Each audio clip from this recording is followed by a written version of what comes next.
नमस्कार दोस्तों, उत्कर्ष की ऑनलाइन क्लास में आपका स्वागत है। आज हम इस क्लास में शिक्षा मनोविज्ञान के अंतर्गत अधिगम विषय वस्तु या अधिगम यूनिट पर चर्चा करेंगे।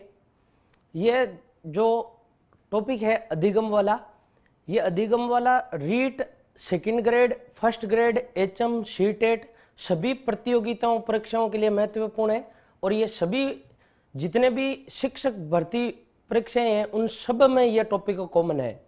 तो आज हम इस अधिगम के बारे में चर्चा करेंगे। देखो, आइए चलते हैं।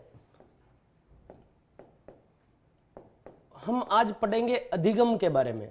अधिगम क्या है? देखो, सबसे पहले इस अधिगम के बारे में, इस अधिगम विषय वस्तु में या इस अधिगम वाली यूनिट में क्या क्या पढ़ना पड़ता है, सबसे पहले उन पर एक बार नजर मारते हैं। देखो, सबसे पहले अधिगम का अर्थ, उसके बाद में अधिगम की विशेषताएं, अधिगम का अर्थ, अधिगम की विशेषता, इसके अलावा अधिगम के पक्ष, अधिगम की कौन कौन सी विधियां होती हैं और इसके अलावा अधिगम के कौन कौन से प्रकार होते हैं, अधिगम के प्रकार।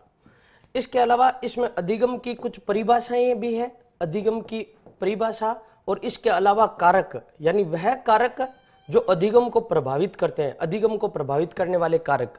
आज हम चर्चा करेंगे इन विषयों पर। अधिगम के पार्ट 1 में आज हम पढ़ेंगे अधिगम का अर्थ, विशेषता, अधिगम का पक्ष, विधियां, प्रकार, परिभाषाएं और प्रभावित करने वाले कारक। तो सबसे पहले देखो, चलते हैं अधिगम। हमारा विषय है अधिगम। तो सबसे पहले देखो, अधिगम इंग्लिश में लर्निंग कहते हैं। अधिगम का अर्थ क्या होता है? सबसे पहला प्रश्न, अधिगम का अर्थ। तो देखो, अधिगम के दो अर्थ होते हैं। यदि हम बात करें संकीर्ण अर्थ की, तो अधिगम का जो संकीर्ण अर्थ होता है वो अधिगम का संकीर्ण अर्थ होता है सीखना। अधिगम का ये व्यापक शब्द अर्थ नहीं है, या अधिगम का ये, इसको हम यूं कह सकते हैं, इस शब्द से अधिगम परिभाषित नहीं होता है। अधिगम का ये संकीर्ण अर्थ है। और अधिगम के हम यदि व्यापक शब्द की चर्चा करें, यदि व्यापक अर्थ की चर्चा करें, तो अधिगम व्यवहार में परिवर्तन की एक प्रक्रिया है। अधिगम व्यवहार में परिवर्तन की प्रक्रिया है। यह होता है अधिगम का अर्थ। देखिएगा, इस अधिगम के अर्थ को समझने के लिए सबसे पहले हम अधिगम के बारे में या इससे मूल विषय वस्तु के बारे में कुछ पढ़ते हैं। तो देखो दोस्तों, एक शब्द है व्यवहार। सबसे पहले अधिगम का अर्थ समझना हमें। अधिगम का अर्थ समझने के लिए हम समझ रहे हैं इस टॉपिक को।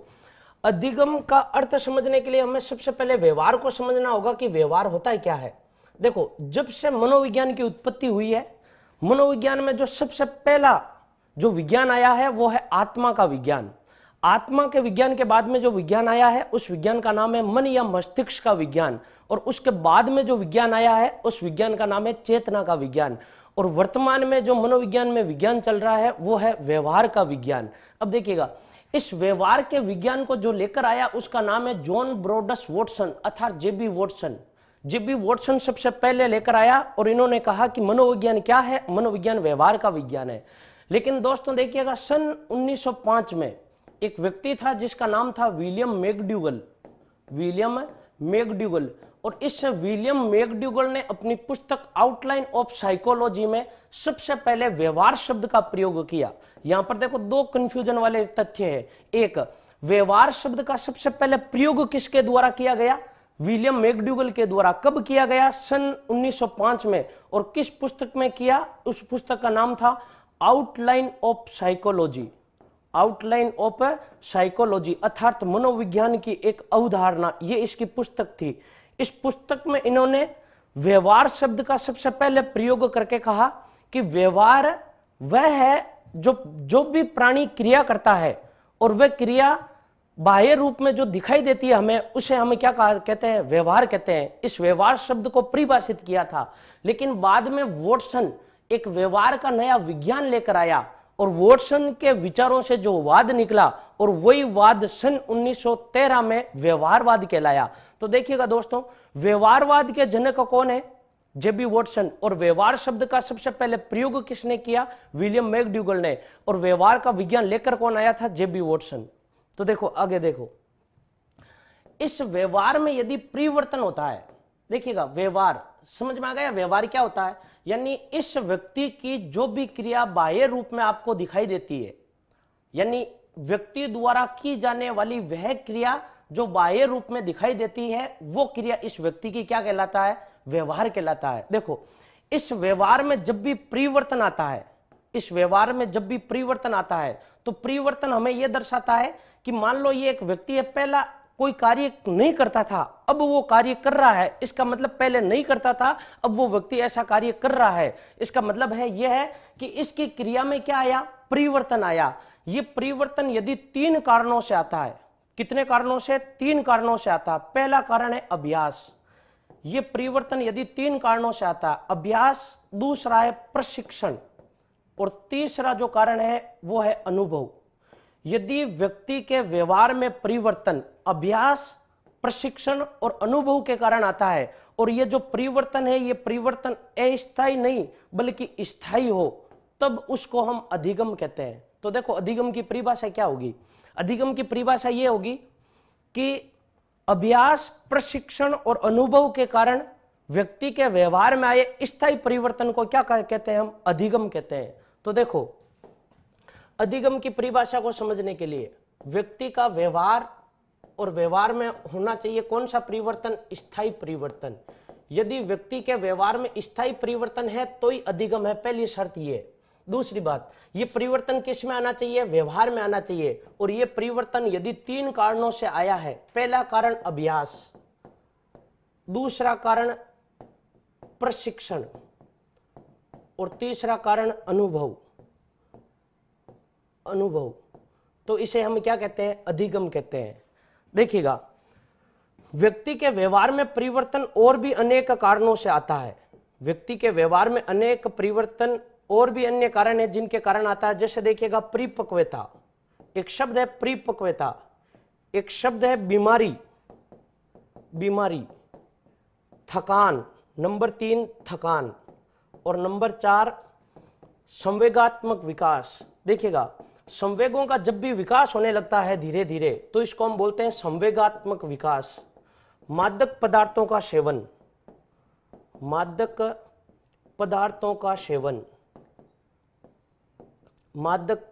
सेवन, इसके अलावा होती है मूल प्रवृत्ति किसे कहते हैं? वह कार्य जो जन्मजात हो उसे हम क्या कहते हैं? मूल प्रवृत्ति कहते हैं।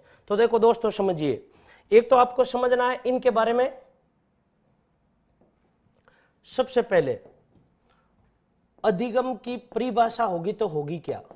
अधिगम की परिभाषा, और अधिगम की परिभाषा में याद रखिएगा, व्यक्ति के व्यवहार में अभ्यास, प्रशिक्षण, व्यक्ति के व्यवहार में अभ्यास, प्रशिक्षण और अनुभव के कारण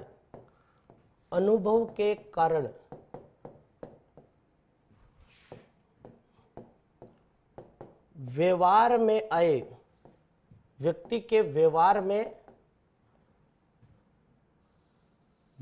व्यवहार में अभ्यास, प्रशिक्षण और अनुभव के कारण आए स्थायी परिवर्तन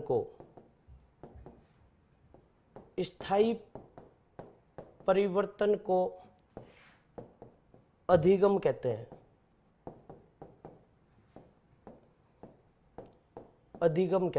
देखो, इस परिभाषा को समझो सबसे पहले। तो इस परिभाषा में देखो 3 शब्द है इंपॉर्टेंट।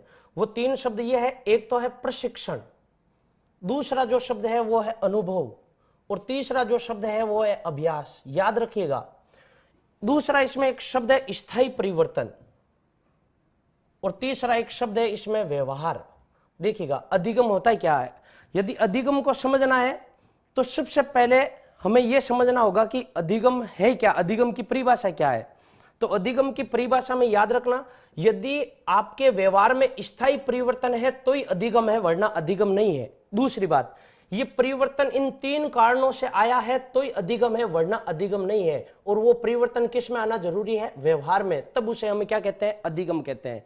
लेकिन इसके अलावा जैसे देखो, व्यक्ति के व्यवहार में परिवर्तन परिपक्वता से भी आता है।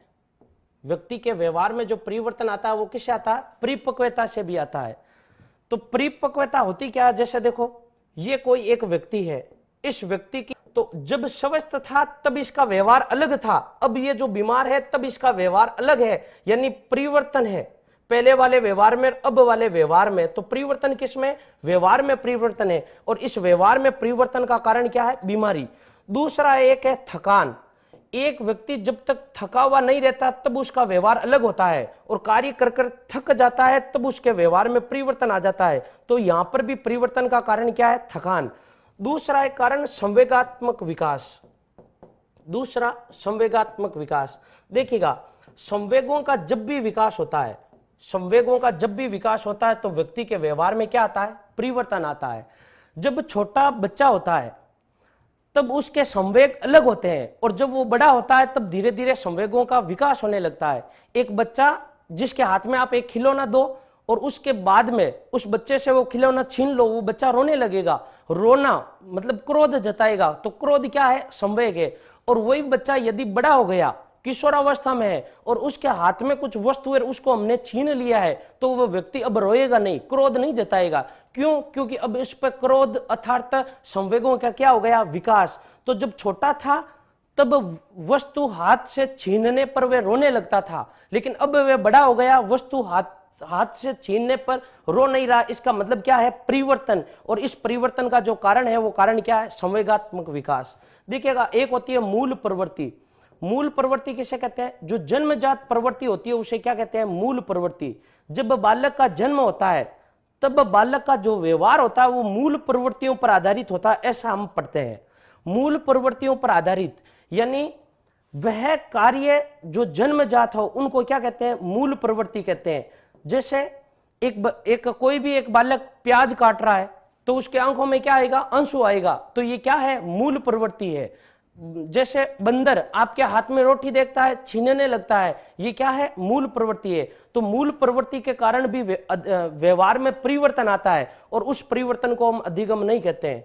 देखिएगा दोस्तों, इसमें इतना सा याद रखना, व्यक्ति के व्यवहार में परिवर्तन अनेक कारणों से आते हैं, और व्यक्ति के व्यवहार में यदि परिवर्तन प्रशिक्षण, अभ्यास और अनुभव इन तीन से आया है तो ही वह अधिगम है, वरना वह अधिगम नहीं है। अगली बात समझ में। और दूसरी शर्त, वो परिवर्तन कैसा होना चाहिए, स्थायी होना चाहिए। जैसे देखो इन तीन के अलावा यदि किसी भी कारण से आपके व्यवहार में यदि परिवर्तन आता है तो वो परिवर्तन अधिगम नहीं है। जैसे देखो परिपक्वता के कारण व्यवहार में आए परिवर्तन को अधिगम कहते हैं, नहीं कहते हैं। बीमारी, थकान, मादक पदार्थों का सेवन, जैसे इसमें यह भी हो गए मादक पदार्थ, मादक पदार्थों का सेवन करने भी आपके व्यवहार में परिवर्तन आता है, लेकिन वो परिवर्तन अधिगम नहीं है। अगली बात समझ में, अधिगम की यह है परिभाषा।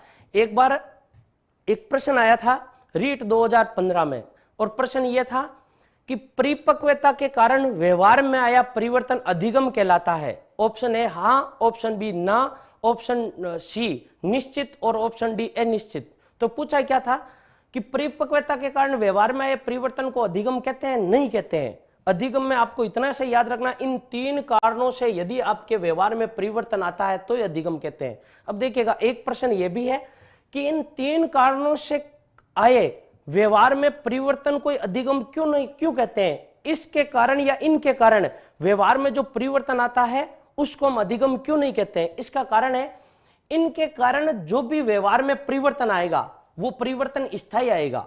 कैसा आएगा, स्थायी। जैसे देखिएगा प्रशिक्षण, पहले आपको पढ़ाना नहीं आता था, आपने बीएड की, उसके बाद में आप पढ़ा रहे हो, बीएड का आपने क्या लिया, प्रशिक्षण लिया। आपको साइकिल चलाना नहीं आती थी, लेकिन अब आप साइकिल चला रहे हो, आपने साइकिल चलाने का क्या किया, अभ्यास किया। और अभ्यास और प्रशिक्षण से अनुभव का जन्म होता है। जैसे देखिएगा आप इधर से इधर जा रहे हो, ये बीच में खड्डा है, और उसके बाद में आप अपना रास्ता बदल ले तो इधर इस प्रकार का। तो देखिएगा ये आप इधर गए, आपको पता आगे खड्डा है, इधर गए, ये ना तो आपने यहां आने का अभ्यास किया, ना आपने यहां आने का कोई प्रशिक्षण लिया, फिर आप इधर मुड़े क्यों, ये क्या है, अनुभव है। इस अनुभव के कारण भी आपके व्यवहार में जो परिवर्तन आता है वो परिवर्तन स्थायी आता है। और परिपक्वता के कारण जो परिवर्तन होता है स्थायी होता है। बीमारी, जब बीमारी दूर होगी तो परिवर्तन होगा ही नहीं, वापस वही सामान्य स्थिति हो जाएगी। थकान, मूल प्रवृत्ति, संवेगात्मक विकास, मादक पदार्थों के सेवन, इनके कारण जो परिवर्तन आता है वो परिवर्तन कैसे आता है? अस्थायी आता है। तो ये हो गई अधिगम की परिभाषा। अब देखो अधिगम की कुछ मनोवैज्ञानिकों ने प्रमुख परिभाषाएं दी है, उन परिभाषाओं के बारे में पढ़ते हैं। अनेक मनोवैज्ञानिक है और उन मनोवैज्ञानिकों ने अधिगम की परिभाषा दी है। जैसे देखो पहली परिभाषा हम पढ़ते हैं क्रो एंड क्रो की। क्रो एंड क्रो, ये परिभाषा किसकी है? क्रो एंड क्रो की है। देखिएगा क्रो एंड क्रो ने अधिगम की क्या परिभाषा दी है? इन्होंने अधिगम की परिभाषा दी है आदत, अभिवृत्ति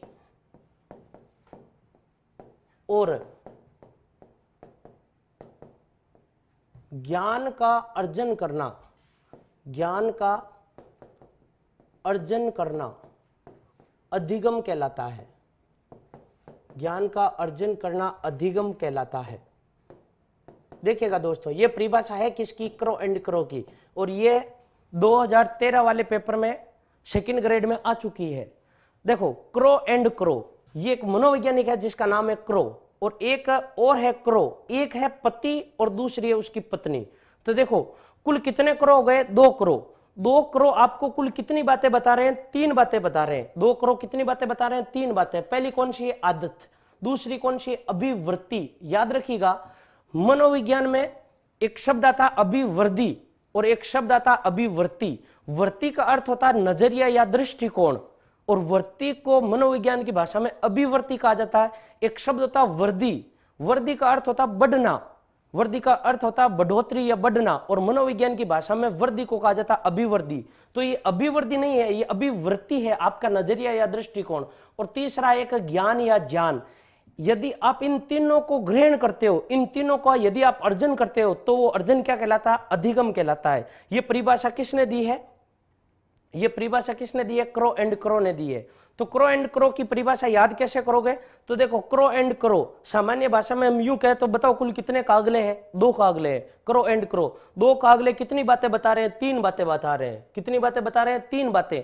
कब बता रहे हैं? ये आज बता रहे हैं। कब बता रहे हैं? आज। देखो आज 2 कागले यानी 2 क्रो एंड क्रो आज आपको कितनी बातें बता रहे हैं? 3 बातें। देखो ए से क्या हो गया? आदत। ए से क्या हो गया? अभिवृत्ति। और जे से क्या हो गया? ज्ञान या ज्ञान। ये आपको याद हो जाएगी आसानी से। 2 कागले कितनी बातें बता रहे हैं? 3 बातें बता रहे हैं। ए से हो गया आदत, ए से हो गया अभिवृत्ति, और जे से क्या हो गया? ज्ञान। तो ये परिभाषा किसकी थी? क्रो एंड क्रो की थी। तो देखो आगे पढ़ते हैं अगली परिभाषा। क्रो एंड क्रो, अगली एक परिभाषा है, वो परिभाषा है गिलफोर्ड की। JP Guilford. गिलफोर्ड, और गिलफोर्ड ने परिभाषा क्या दी है? कि व्यवहार के कारण, व्यवहार के कारण व्यवहार में आया, व्यवहार के कारण व्यवहार में आया कोई भी परिवर्तन, व्यवहार के कारण व्यवहार में आया कोई भी परिवर्तन, कोई भी परिवर्तन अधिगम कहलाता है। कोई भी परिवर्तन अधिगम कहलाता है। तो देखो ये परिभाषा है किसकी? गिलफोर्ड की। देखो याद कैसे करोगे? इस परिभाषा में 2 शब्द है, 2 टुकड़े कीजिए। पहला टुकड़ा क्या? व्यवहार के कारण। किसके कारण? व्यवहार के कारण। दूसरा क्या है? व्यवहार में आया। किसमें आया? व्यवहार में आया। व्यवहार के कारण व्यवहार में आया कोई भी परिवर्तन क्या कहलाता है? अधिगम कहलाता है। जैसे देखिएगा ये एक व्यक्ति है, ये मान लो एक व्यक्ति, ये व्यक्ति इस व्यक्ति को बोलता है गुड मॉर्निंग। ये व्यक्ति इस व्यक्ति को क्या बोल रहा है? गुड मॉर्निंग बोल रहा है। तो ये भी वापस क्या बोलेगा? गुड मॉर्निंग बोलेगा। अब देखो इसने गुड मॉर्निंग क्यों बोला? पहले किसने बोला था? इसने बोला। इस व्यक्ति ने क्या बोला? इसको गुड मॉर्निंग। तो इसने क्या बोला? Good morning. तो देखो ये गुड मॉर्निंग बोल रहा है, इसका मतलब ये क्या कर रहा है? व्यवहार कर रहा है। और पहले व्यवहार किया किसने? पहले व्यवहार इसने किया। तो इसके व्यवहार में जो परिवर्तन आया है वो किसके व्यवहार के कारण आया? इसके व्यवहार के कारण आया है। यदि यही इस व्यक्ति के यदि थप्पड़ लगाता तो ये व्यक्ति भी इसके वापस क्या लगाता, थप्पड़ लगाता। तो ये इस व्यक्ति ने व्यवहार क्यों किया थप्पड़ लगाने वाला, क्योंकि पहले इसने किया, इसके व्यवहार के कारण इसके व्यवहार में जो परिवर्तन आया वे परिवर्तन क्या है, अधिगम है। जैसे देखो, व्यवहार के कारण व्यवहार में आया कोई भी परिवर्तन क्या कहलाता, अधिगम कहलाता। गिलफोड़, यानी देखो गिलफोड़, गाल पर फोड़। जब भी आप किसी के गाल पर फोड़ते हो तो सामने वाला भी गाल पर फोड़ता है। आपने जो व्यवहार किया, आपके व्यवहार के कारण अगला फिर आपके प्रति वैसा व्यवहार करेगा, और उसे हम क्या कहते हैं, अधिगम कहते हैं। यानी हमारे सामने जो भी क्रियाएं हो रही है, उन क्रियाओं को देखकर हम पुनः क्रियाएं करने लगते हैं और उनसे कुछ ना कुछ सीखने लगते हैं। ये क्या है, अधिगम है। ये परिभाषा दी किसने, गिलफोर्ड ने दी है। याद रह जाएगी ये गिलफोर्ड। व्यवहार के कारण व्यवहार में आया कोई भी परिवर्तन क्या कहलाता, अधिगम कहलाता है। अगली परिभाषा देखो, एक व्यक्ति है जिसका नाम है विलियम वुडवर्थ। विलियम वुडवर्थ, इस विलियम वुडवर्थ को आपने सबसे पहले इसके बारे में आपने यह भी पढ़ा होगा, विलियम वुडवर्थ ने मनोविज्ञान की परिभाषा नहीं दी है, मनोविज्ञान के विकास के क्रम के बारे में एक कथन कहा था। और वो आपने वो कथन हम मनोविज्ञान और शिक्षा मनोविज्ञान के अंतर्गत पढ़ेंगे कि मनोविज्ञान ने सबसे पहले अपनी आत्मा का त्याग किया, फिर अपने मन को छोड़ा, फिर अपनी चेतना खोई, और अंत में व्यवहार की विधि को स्वीकार करता है शिक्षा मनोविज्ञान। ये कथन किसका है, विलियम वुडवर्थ का है। लेकिन ये विलियम वुडवर्थ अधिगम की दो परिभाषा दे रहा है। पहली परिभाषा, अधिगम विकास की एक प्रक्रिया है, अधिगम विकास की एक प्रक्रिया है। पहली परिभाषा इसकी देखिएगा, विलियम वुडवर्थ की कुल दो परिभाषाएं हैं, जिसमें से पहली परिभाषा कौन सी है, अधिगम विकास की एक प्रक्रिया है। और इसकी जो दूसरी परिभाषा है वो परिभाषा ये है कि नवीन ज्ञान एवं नवीन प्रतिक्रियाओं, नवीन ज्ञान एवं नवीन प्रतिक्रियाओं का अर्जन, नवीन प्रतिक्रियाओं का अर्जन अधिगम कहलाता है, अधिगम कहलाता है। तो दोस्तों देखिएगा, विलियम वुडवर्थ ने अधिगम की कुल कितनी परिभाषा बताई है, दो परिभाषाएं बताई है। पहली, अधिगम विकास की एक प्रक्रिया है, यानी जब भी विकास होने लगता है तो इसका अर्थ है अधिगम हो रहा है, इसने ये बताया अधिगम होता है क्या है। दूसरा, नवीन ज्ञान, जब भी आप नए ज्ञान की ओर बढ़ते हो, नया ज्ञान प्राप्त करते हो, और इसके लिए आप नवीन के प्रति, जो भी नया तथ्य होता है उसके प्रति आप प्रतिक्रिया करते हो, तो इसको हम क्या कहते हैं, तो उन्नयन किसका हो रहा है, अधिगम का हो रहा है, तो इसे अधिगम कहते हैं। तो देखो, इन दोनों परिभाषाओं को याद कैसे रखोगे, देखो एक शब्द इसमें क्या है, विलियम। देखो विलियम से क्या हो जाएगा, विकास की प्रक्रिया, वी से विकास और वी से क्या हो जाएगा, विलियम हो जाएगा। तो अधिगम विकास की एक प्रक्रिया। दूसरा इसमें शब्द आ रहा है, देखो वापस वे आ रहा है, वापस क्या आ रहा है, वे, वुडवर्थ। और वुडवर्थ में टोटल वे कितने आ रहे हैं, दो आ रहे हैं। तो देखो इसमें दो शब्द आ रहे हैं, नवीन, एक आ रहा है नवीन ज्ञान, और दूसरा आ रहा है वे से क्या, दो बार वे, तो दूसरी बार क्या आ रहा है, वापस नवीन आ रहा है। तो ये दोनों परिभाषा किसकी हो गई, दोनों परिभाषा किसकी हो गई, विलियम वुडवर्थ की हो गई। देखो अगली परिभाषा, एक व्यक्ति है जिसका नाम है B.F. स्किनर। B.F. स्किनर, यानी मनोविज्ञान में देखो एक नर भी है, और इस नर का नाम क्या है, B.F. स्किनर। याद रखना, आप शिक्षा मनोविज्ञान के अंतर्गत स्किनर नाम के कई मनोवैज्ञानिक है, स्किनर नाम के। जैसे देखो, पहला एक मनोवैज्ञानिक है जिसका नाम है चार्ल्स स्किनर, एक मनोवैज्ञानिक है जिसका नाम केवल है और केवल स्किनर है, और एक मनोवैज्ञानिक है जिसका नाम है B.F. स्किनर। तो कुल स्किनर कितने हो गए, 3 हो गए। आपके सिलेबस में जो स्किनर है वो B.F. स्किनर है, इसकी फुल फॉर्म होती है B.F. स्किनर। ये एक बार प्रश्न 2007 में 3rd ग्रेड में RPC ने पूछ लिया था, क्रिया प्रसूत अनुबंधन का सिद्धांत किसने दिया, ऑप्शन ए स्किनर ने, ऑप्शन बी चार्ल्स स्किनर ने, ऑप्शन सी B.F. स्किनर ने, और ऑप्शन डी था एक अलग ही मेडफोर्ड स्किनर। तो देखो आपके सिलेबस में जो स्किनर है इसके बारे में ये याद रखना, B.F. स्किनर है, ब्यूरस फ्रेडरिक स्किनर। और B.F. स्किनर ने अधिगम की परिभाषा क्या दी है कि अधिगम व्यवहार में अधिगम व्यवहार में उत्तरोत्तर अनुकूलन की प्रक्रिया है। उत्तरोत्तर अनुकूलन की प्रक्रिया है। अनुकूलन की प्रक्रिया है। यह परिभाषा किसने दी है? स्किनर ने दी है। देखो शब्द सुनो, पहला है व्यवहार।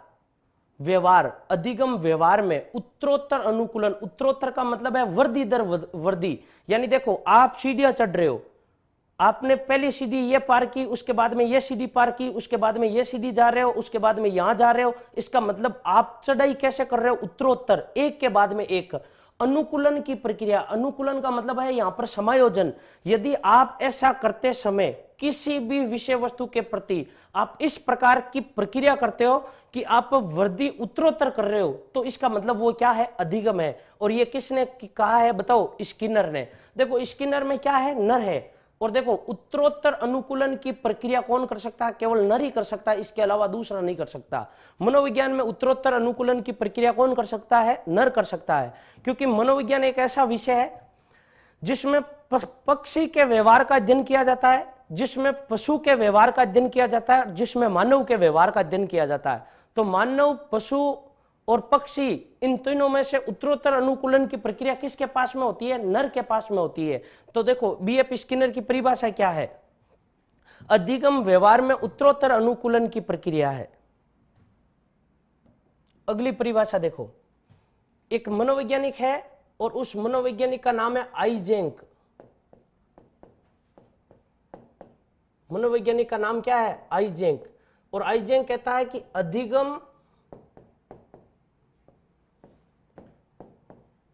अधिगम नवीन एवं स्थायी, नवीन एवं स्थायी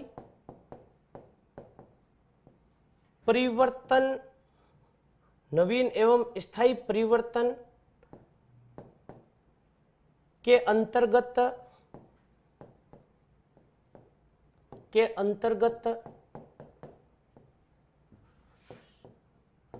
सीखने की प्रक्रिया है। के अंतर्गत सीखने की प्रक्रिया है। देखो अधिगम नवीन, नवीन नया, इसके अलावा या स्थायी परिवर्तन, या तो एकदम नवीन परिवर्तन या फिर कौन सा परिवर्तन? स्थायी परिवर्तन। और इसके अंतर्गत जो सीखने की प्रक्रिया होती है उस प्रक्रिया का नाम क्या है? अधिगम है। यह परिभाषा किसने दी है? आइजेंक ने दी है। इसके बारे में ये याद रखना। आइजेंक, देखो आई अलग हो गया और जेंक अलग हो गया, दो बातें हो रही है। तो देखो इसमें दो ही बातें हैं, एक तो है नवीन या फिर स्थायी परिवर्तन, और दूसरा क्या है? इसके अंतर्गत सीखने की प्रक्रिया। दो शब्दों का योग से बना है। तो आइजेंक की परिभाषा है ये। एक मनोवैज्ञानिक है जिसका नाम है गेट्स। एक मनोवैज्ञानिक है जिसका नाम है गेट्स। और गेट्स कहता है कि प्रशिक्षण और अनुभव के कारण व्यवहार में आया परिवर्तन, व्यवहार में आया परिवर्तन अधिगम कहलाता है। देखो दोस्तों, ये परिभाषा किसकी है? गेट्स की है। तो देखो गेट्स में शब्द कितने लिए हैं? अधिगम की जो परिभाषा होती है वो परिभाषा किसकी होती है? परिभाषा क्या होती है कि अनुभव, प्रशिक्षण और अभ्यास के कारण व्यवहार में आया स्थायी परिवर्तन क्या कहलाता है? अधिगम कहलाता है। लेकिन इसने दो शब्दों का प्रयोग किया। पहला कौन सा? प्रशिक्षण, और दूसरा कौन सा शब्द है? अनुभव। इन दोनों के कारण व्यवहार में जो परिवर्तन आता है वो क्या कहलाता है? अधिगम कहलाता है। तो आपको इसमें दो बातें याद रखनी है। एक याद क्या रखना है? प्रशिक्षण, और दूसरा याद क्या रखना? अनुभव। तो याद कैसे रखोगे? देखो गेट, GATE, गेट्स बहुवचन हो गया। गेट यानी क्या होता है? दरवाजा। देखो विद्यार्थी जब स्कूल जाता है तो दरवाजे से स्कूल जाता है, स्कूल में जाकर देखो लेता है क्या है? प्रशिक्षण, और उसके बाद में वहां पर जन्म किसका होता है? प्रशिक्षण से, अनुभव का। तो ये दोनों परिभाषा किसकी है बताओ? गेट्स की। ये दोनों शब्द किसने प्रयोग में लिए हैं? गेट्स ने। तो ये परिभाषा किसकी हो गई? गेट्स की। तो देखो दोस्तों, इन जो परिभाषा मैंने पढ़ाई है, इन परिभाषाओं में से जो प्रश्न आएगा वो ये नहीं आएगा कि BF स्किनर ने अधिगम की कौन सी परिभाषा दी है या गेट्स ने अधिगम की कौन सी परिभाषा दी है। प्रश्न आपके ये आएगा, एक परिभाषा दी हुई आएगी और आपसे ये पूछा जाएगा ये परिभाषा किस मनोवैज्ञानिक की है। इनमें से कोई भी आ सकता है, जैसे गेट्स, प्रशिक्षण और अनुभव के कारण व्यवहार में आया परिवर्तन अधिगम कहलाता है। ये परिभाषा किस मनोवैज्ञानिक की है, इस प्रकार का आपका प्रश्न आ सकता है। इसके अलावा देखो अधिगम वाले विषय में क्या बचता है, एक तो होता है अधिगम के पक्ष, परिभाषाओं के अलावा अधिगम के पक्ष। दूसरा इसमें होता है एक अधिगम की विधियां, अधिगम के पक्ष क्या क्या होते हैं, और दूसरी अधिगम की विधियां, और तीसरा होता है एक अधिगम के प्रकार। देखिएगा तीनों में अंतर है। अधिगम के पक्ष कौन कौन से होते हैं, अधिगम की विधियां क्या है और अधिगम के प्रकार क्या है। तो सबसे पहले देखो हम पढ़ते हैं पक्ष के बारे में। पक्ष का अर्थ क्या होता है, पक्ष का अर्थ यह होता है, अधिगम का पक्ष है, इसका अर्थ यह है कि आप अधिगम किन किन रास्तों से कर सकते हो, और इसी को हम क्या कहते हैं, पक्ष कहते हैं। जिससे देखो तीन पक्ष होते हैं अधिगम के। अधिगम का जो एक पक्ष होता है वो होता है संज्ञानात्मक पक्ष, और संज्ञानात्मक पक्ष को ही हम कहते हैं ज्ञानात्मक पक्ष। इस पक्ष का अर्थ यह है कि जब भी हम अधिगम करते हैं तो अधिगम का संबंध यदि ज्ञान से है, अधिगम का अर्थ यदि ज्ञान से है या ज्ञान के द्वारा या संज्ञान के द्वारा हम अधिगम करने की कोशिश कर रहे हैं, तो वो अधिगम का कौन सा पक्ष है, संज्ञानात्मक पक्ष है। अधिगम का जो दूसरा पक्ष है वो दूसरा पक्ष है क्रियात्मक पक्ष। क्रियात्मक पक्ष का अर्थ यह है कि जब भी हम अधिगम कर रहे हैं तो अधिगम करते समय हम क्रिया कर रहे हैं या क्रिया करके हम अधिगम कर रहे हैं, तो वो अधिगम का कौन सा पक्ष हो गया, क्रियात्मक पक्ष हो गया। जैसे देखिएगा हमें जब लिखना नहीं आता था, उसके बाद में हमने अभ्यास किया और अभ्यास के द्वारा हमने लिखना सीखा, तो जैसे हम लिख रहे थे इसका मतलब हम कर क्या रहे थे, क्रिया। और तीसरा एक पक्ष होता है जिसका नाम है भावनात्मक या फिर भावात्मक पक्ष। इस पक्ष का संबंध मन से होता है। इस पक्ष का अर्थ किससे होता है, मन से होता है। यानी जब भी हम दूसरों की भावनाओं से सीखने की कोशिश करते हैं तो वो अधिगम का कौन सा पक्ष है, भावात्मक पक्ष है। तो देखिएगा मित्रों, अधिगम के कुल पक्ष कितने होते हैं, 3। यदि हम ज्ञान के द्वारा सीख रहे हैं तो वो ज्ञानात्मक पक्ष, हम क्रिया के द्वारा सीख रहे हैं क्रियात्मक पक्ष, और यदि हम भावना के द्वारा सीख रहे हैं तो वो कौन सा पक्ष हो गया, भावनात्मक पक्ष हो गया। तो देखिए अभी हम पढ़ रहे हैं पक्ष, विधियां पढ़ेंगे बाद में।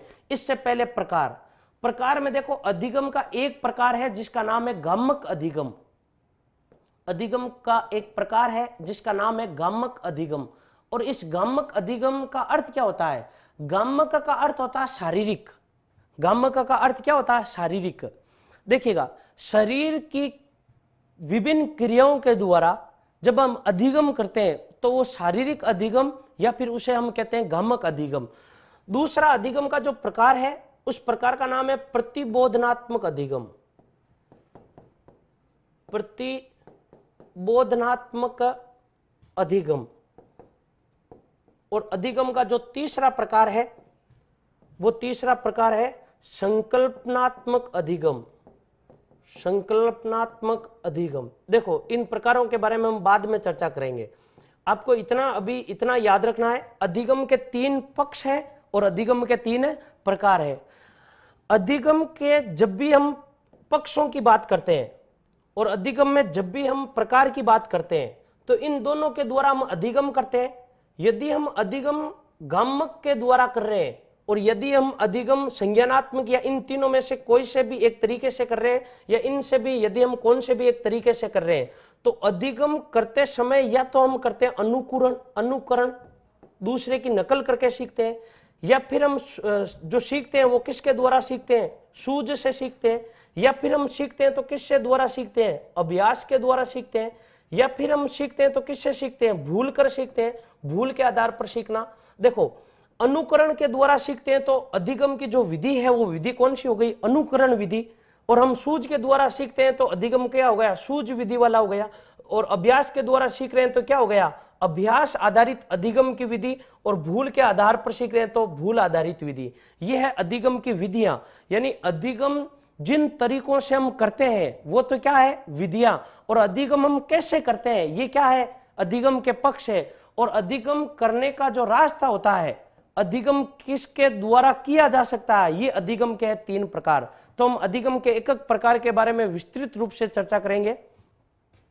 देखो अधिगम के प्रकार, अधिगम के प्रकार में एक प्रकार है जिसका नाम है गामक अधिगम, और ये गामक अधिगम पूछा गया था रीट 2015 में, और ये गामक अधिगम सीटेट में कई बार आ चुका है गामक अधिगम।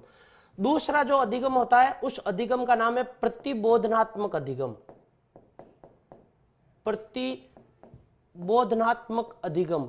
और तीसरा जो अधिगम है इस अधिगम का नाम है संकल्पनात्मक अधिगम। तो अधिगम के देखो दोस्तों प्रकार कितने हैं, 3, एक के बारे में पढ़ रहे हैं हम।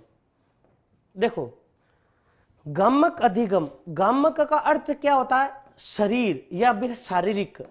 तो देखो व्यक्ति अपने शरीर के द्वारा विभिन्न प्रकार की जब क्रिया करता है, व्यक्ति अपने शरीर के द्वारा विभिन्न प्रकार की जब क्रिया करता है तो वो क्रिया कहलाती है गामक क्रिया। कौन सी क्रिया, गामक क्रिया। जैसे देखो जो छोटा बच्चा होता है, वो छोटा बच्चा किसी वस्तु को जब पकड़ता है तो हाथ से पकड़ने की कोशिश करता है, किसी वस्तु को देखता है तो उस वस्तु को अपने मुंह में लेने की कोशिश कर रहा है। यानी छोटा बच्चा जो भी होता है वो क्रिया अपनी बुद्धि से नहीं करता है।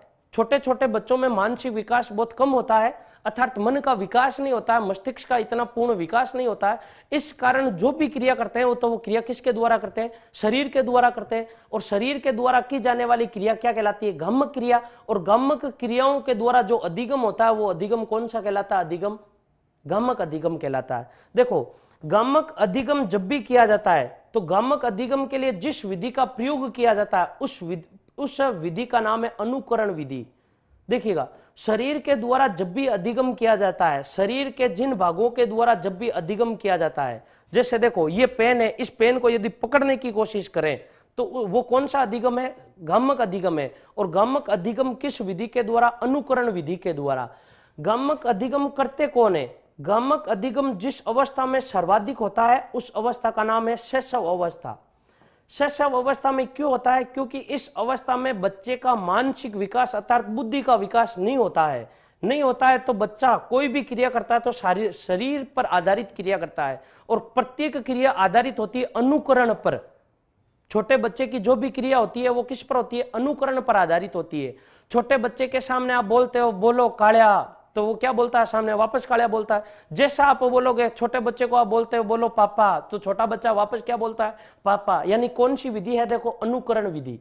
बात समझ में आ गई, कौन सी अवस्था में, शैशव अवस्था में। दूसरा अधिगम कौन सा, प्रतिबोधनात्मक। प्रतिबोधनात्मक का अर्थ ये होता है, एक शब्द है संप्रत्यय, और संप्रत्यय को इंग्लिश में बोलते हैं कंसेप्ट। क्या बोलते हैं, कंसेप्ट। देखिएगा बच्चों में धीरे धीरे संप्रत्यय का विकास होने लगता है, किस अवस्था में, बाल्य अवस्था में। किस अवस्था में, बाल्य अवस्था में।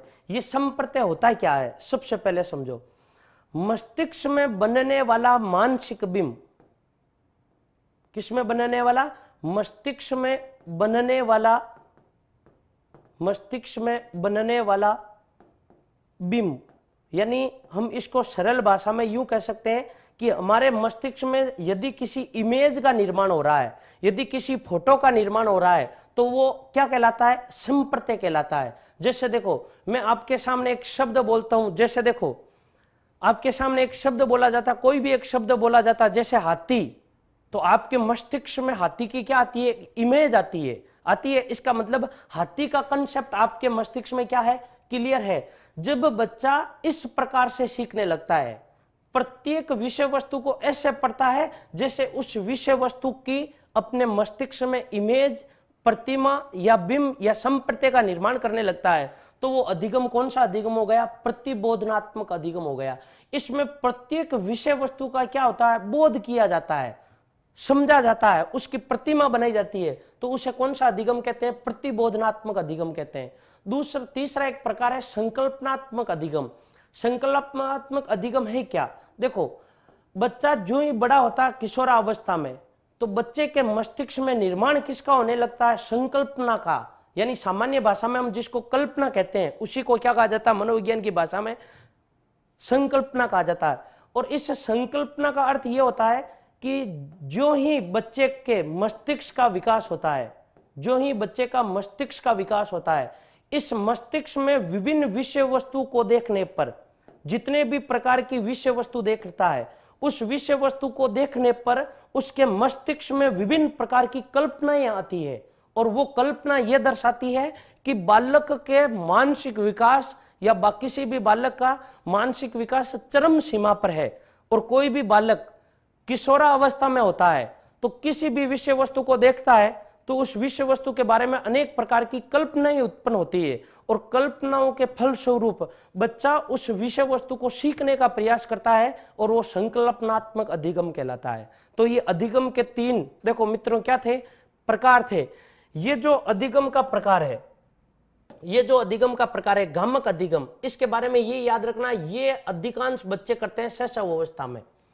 ये जो अधिगम होता है ये होता है मुख्यतः बाल्य अवस्था में, और ये जो अधिगम होता है वो कौन सा अधिगम कहलाता है, किशोरावस्था में।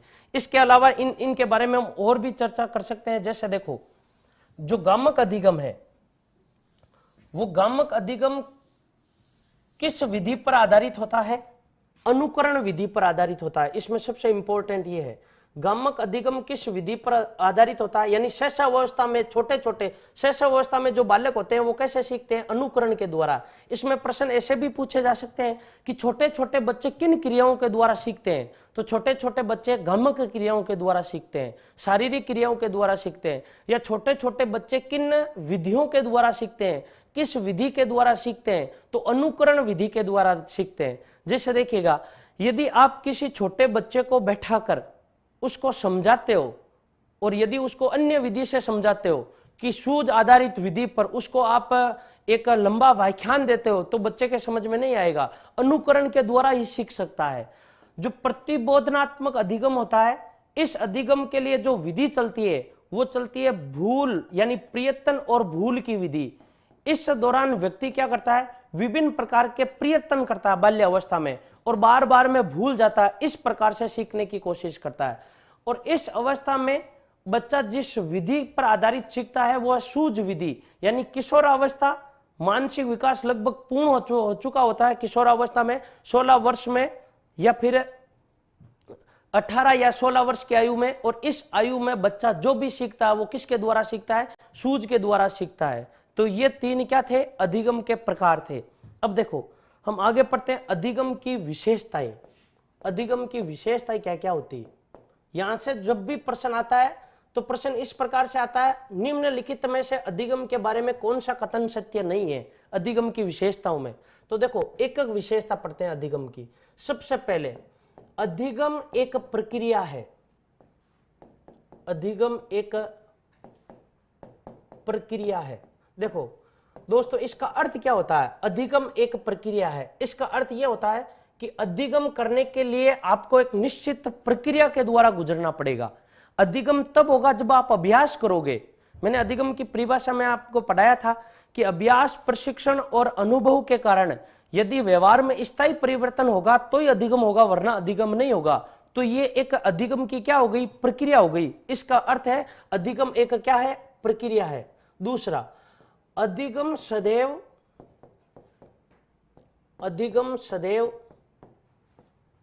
उद्देश्यपूर्ण होता है। सदैव उद्देश्यपूर्ण होता है। अधिगम सदैव उद्देश्यपूर्ण होता है। तो देखो इसका अर्थ क्या है, इसमें 2 शब्द इंपॉर्टेंट है। एक तो सदैव यानी हमेशा, इस शब्द को याद रखना। दूसरा उद्देश्यपूर्ण। जब भी हम सीखने की कोशिश करते हैं तो हमारा निश्चित क्या होता है, एक उद्देश्य होता है। बिना उद्देश्य के कोई भी विद्यार्थी सीखने की कोशिश नहीं करता है, या कोई भी बालक जब भी सीखता है तो उसका निश्चित क्या होता है, उद्देश्य होता है। जैसे हम किसी की भी यदि तैयारी कर रहे हो आप, तो आप तैयारी 2nd ग्रेड की कर रहे हो, तो 2nd ग्रेड या HM की आप एग्जाम दे रहे हो, तो अधिगम कर रहे हो इसके लिए। और इसके अधिगम करने के लिए उद्देश्य क्या है, HM बनना आपको। और HM बनने के लिए आप विभिन्न प्रकार की विषय वस्तु पढ़ते हो, तो इसका मतलब क्या है, उद्देश्य है इसका। और यदि आपका उद्देश्य नहीं होता HM बनना, और HM के सिलेबस में या 2nd ग्रेड या 1st ग्रेड के सिलेबस में जो भी विषय वस्तु होती है आप उसको नहीं पढ़ते, इसका मतलब क्या है, अधिगम जब भी किया जाता है तो अधिगम का हमेशा क्या होता है, उद्देश्य होता है। बिना उद्देश्य के अधिगम नहीं होता। तीसरी विशेषता, अधिगम जन्म पर्यंत या अधिगम जीवन पर्यंत। अधिगम के बारे में यह कहा जाता है, अधिगम या तो अधिगम जन्म से लेकर मृत्यु तक, जन्म से लेकर मृत्यु तक, या फिर हम बोल सकते हैं जीवन पर्यंत, जीवन पर्यंत चलने वाली प्रक्रिया है, चलने वाली प्रक्रिया है। देखो दोस्तों, इसका अर्थ क्या होता है, पहले इसके अर्थ को समझो। अधिगम की यह विशेषता आपने कई बार पढ़ी होगी, या आपने बीएड में भी पढ़ी होगी, यदि कोई बीएसटीसी कर रहा है तो बीएसटीसी में भी पढ़ी होगी। लेकिन इसका अर्थ क्या है, जब बच्चे का जन्म होता है, बच्चा सीखना तब आरंभ करता है, और जब तक उसकी मृत्यु होती है तब तक सीखता रहता है। जैसे देखो, जब बच्चे का जन्म होता है तो सबसे पहले बच्चा क्या करता है, अपनी आंखों पर समन्वय स्थापित करने की कोशिश करता है। सबसे पहले जब भी बच्चे का जन्म होता है, उसके बाद में 24 घंटे के अंतर्गत वह अपनी आंखों पर समन्वय स्थापित करना सीखता है, यानी सीखता है। बच्चे ने सीखना यहीं से सीख लिया जब बच्चे का क्या हुआ, जन्म हुआ। अब देखो, यदि अब ये बुजुर्ग हो गया और इसकी मृत्यु होने वाली है, तब भी ये अपने परिवार वालों को कुछ ना कुछ सिखाकर जाता है और कहता है कि जीवन भर आपको अच्छे कार्य करने हैं, मैंने मेरे जीवन में ये किया था और मुझे ये मिला था। इसका अर्थ क्या है, अब देखो, यही व्यक्ति मर रहा है, लेकिन मरते मरते अनुभव से सीख रहा है, खुद सीख रहा है, दूसरों को सिखा रहा है। इसका अर्थ क्या है, अधिगम जीवन पर्यंत चलने वाली एक प्रक्रिया है। अधिगम की देखो 3 विशेषता हो गई, आगे विशेषता पढ़े। अधिगम की विशेषता नंबर 4, देखो, अधिगम एक क्रियात्मक प्रक्रिया है, क्रियात्मक प्रक्रिया है। देखो, इसका अर्थ क्या है, सबसे पहले क्रियात्मक, इसका मतलब क्रिया आधारित प्रक्रिया है। अधिगम एक क्रिया आधारित प्रक्रिया है। इसका अर्थ यह है कि अधिगम करने के लिए, यदि अधिगम करना है तो आपको क्या करनी पड़ेगी, कोई ना कोई क्रिया करनी पड़ेगी। बिना क्रिया के अधिगम संभव नहीं है। अगली बात समझ में, इसका अर्थ यह होता है, अधिगम एक क्रियात्मक प्रक्रिया है। यदि कोई भी एक बालक अनेक सारी किताबें लेकर अपने पास में रख लेता है, अनेक किताबें अपने पास में रख लेता है और यूं सोचता है कि ये किताबें मुझे अपने आप ही याद हो जाएगी, तो बताओ इसको अपने आप ही ये सारी किताबें याद हो जाएगी क्या? इन सारी किताबों की विषय वस्तु इसे याद हो जाएगी क्या? नहीं होगी। इसका अर्थ यह है कि इसको ये याद या इन किताबों को ये तभी सीख पाएगा जब ये इनके प्रति क्या करेगा, क्रिया करेगा। यानी बिना क्रिया के अधिगम संभव नहीं है। अधिगम के लिए निश्चित एक क्या करनी पड़ती है, क्रिया करनी पड़ती है। बिना क्रिया के अधिगम संभव नहीं होता है। इसलिए कहा जाता है अधिगम एक क्रियात्मक प्रक्रिया है जिसके लिए व्यक्ति को क्रिया करनी पड़ती है। देखो, हालांकि यह जो व्यक्ति क्रिया करता है, ये क्रिया अपने लक्ष्य के अनुसार करता है, पहली बात ये। दूसरी, ये क्रिया करता है तो ये क्रिया किसके अनुसार करता है? आवश्यकता के अनुसार करता है। क्रिया करता है तो क्रिया किसके अनुसार करता है? योग्यताओं के अनुसार करता है। प्राणी अधिगम करने के लिए क्रिया करता है और सारे लगभग जितने भी अधिगम करते हैं वो सारे क्रिया करते हैं कि क्रिया किसके प्रति कर रहे हैं? विषय वस्तु के प्रति कर रहे हैं। लेकिन सारे क्रिया जो करते हैं वो लक्ष्य के अनुरूप करते हैं। जैसे देखो, आप में से जो इस क्लास को देख रहे हैं, कई विद्यार्थी ऐसे भी हैं जो एचएम के लिए क्रिया कर रहे हैं, एचएम के लिए पढ़ रहे हैं। कई ऐसे हैं जो सेकंड ग्रेड के लिए पढ़ रहे हैं, कई ऐसे हैं जो पीटीआई के लिए पढ़ रहे हैं, और कई ऐसे हैं जो सीटेट के लिए पढ़ रहे हैं। इसका अर्थ क्या है? प्रत्येक विद्यार्थी की जो क्रिया है वो क्रिया लक्ष्य के अनुसार है। अगली बात समझ में, प्रत्येक क्रिया की आवश्यकता अलग है। प्रत्येक विद्यार्थी की अलग अलग आवश्यकता होती है। किसी को कम आता है, किसी को ज्यादा आता है। इसका अर्थ यह है कि प्रत्येक प्राणी आवश्यकता के अनुसार क्रिया करता है और प्रत्येक विद्यार्थी के पास में और प्रत्येक व्यक्ति के पास में अलग अलग योग्यता होती है। किसी के पास में योग्यता होती है 10 घंटे पढ़ने की, किसी के पास में शारीरिक योग्यता कम होती है, मानसिक योग्यता ज्यादा होती है, किसी की मानसिक योग्यता कम होती है। तो प्रत्येक प्राणी जो क्रिया करता है वो क्रिया किसके अनुसार करता है? योग्यताओं के अनुसार करता है। तो देखो, अधिगम एक क्रियात्मक प्रक्रिया है। इसके लिए प्राणी अपनी आवश्यकताओं के अनुरूप, प्राणी अपने लक्ष्य के अनुरूप और प्राणी अपनी योग्यताओं के अनुरूप विभिन्न प्रकार की क्रिया करके सीखता है। यह अधिगम की एक विशेषता है। अगली देखो, अधिगम की विशेषता नंबर 5। अधिगम की विशेषता, अधिगम सकारात्मक अधिगम, सकारात्मक एवं नकारात्मक, अधिगम सकारात्मक एवं नकारात्मक दोनों प्रकार का होता है, दोनों प्रकार का होता है। देखो यहां से एक प्रश्न बनता है, बहुत बढ़िया प्रश्न है। अधिगम सकारात्मक, सकारात्मक का अर्थ क्या होता है? जब भी आप सीख रहे हो वो सीखना उचित है, उचित सीख रहे हो आप जो भी सीख रहे हो। अधिगम का अर्थ है सीखना, जो भी आप सीख रहे हो वो अनुचित है, तो आप जो भी अनुचित बातें सीखते हो क्या वो अधिगम है? अधिगम है वो। अधिगम सकारात्मक भी होता है और अधिगम नकारात्मक भी होता है। जैसे देखो आप प्रार्थना सीखी, आपने पहले आपको प्रार्थना नहीं आती थी, अब आपने प्रार्थना सीख ली है, आपको प्रार्थना याद हो गई है अभ्यास, प्रशिक्षण और अनुभव के कारण। तो ये अधिगम का जो प्रकार है वो कौन सा प्रकार है? सकारात्मक। आप देखो छोटे छोटे बच्चे या शैशव अवस्था के बाद में जैसे ही बालक बाल्य अवस्था में प्रवेश करता है तो बालक अनुचित प्रकार की विषय वस्तु भी सीखता है, बच्चा गालियां भी सीखता है, बच्चा अब शब्दों का प्रयोग करना भी सीखता है।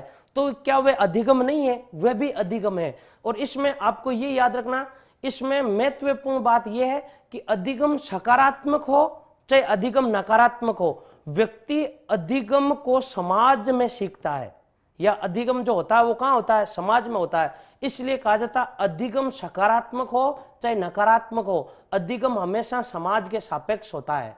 यानी देखो आपने यदि प्रार्थना भी सीखी है तो वो समाज में सीखी है, आपने यदि गालियां भी सीखी है, अब शब्दों का प्रयोग करना भी सीखा है, तो वो भी आपने कहां सीखा है? समाज में सीखा है। कोई भी व्यक्ति यूं नहीं कह सकता कि मैं जंगलों में गया था और वहां मैं प्रार्थना सीख कर आया।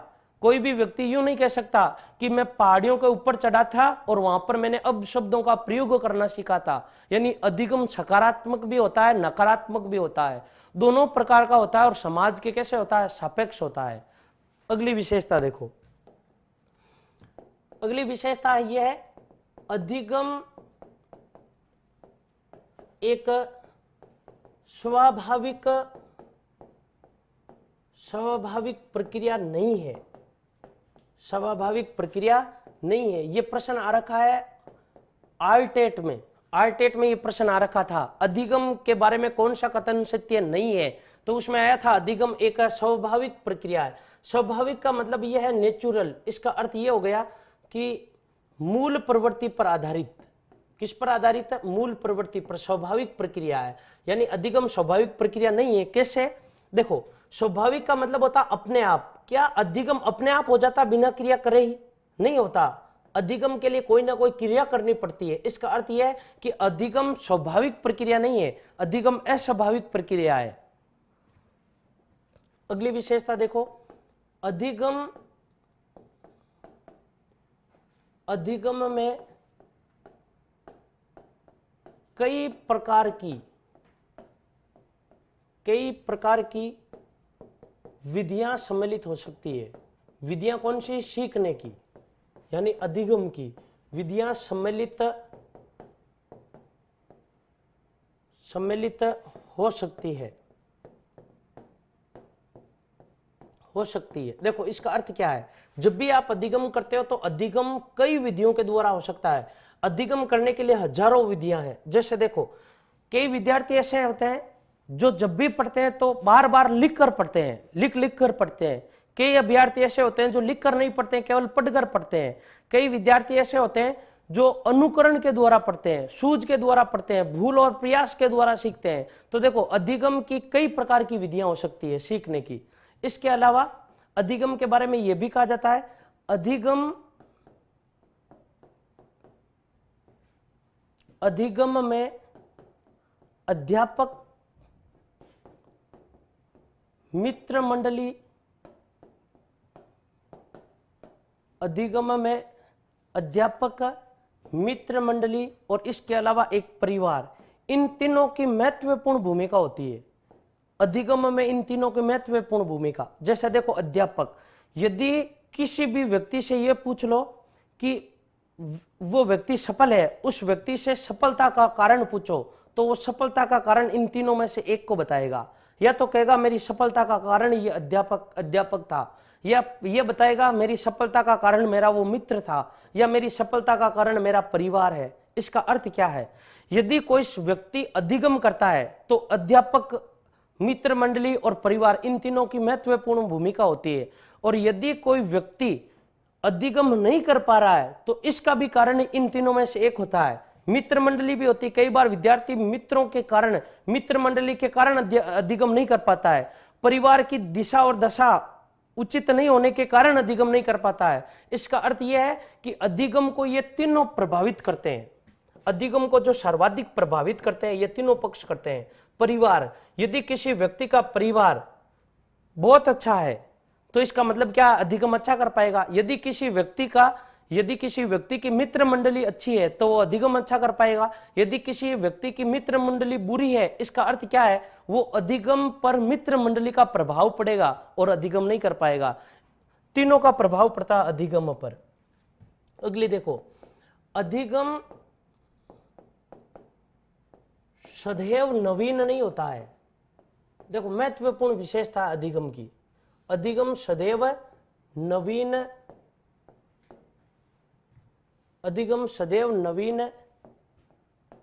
नहीं होता है।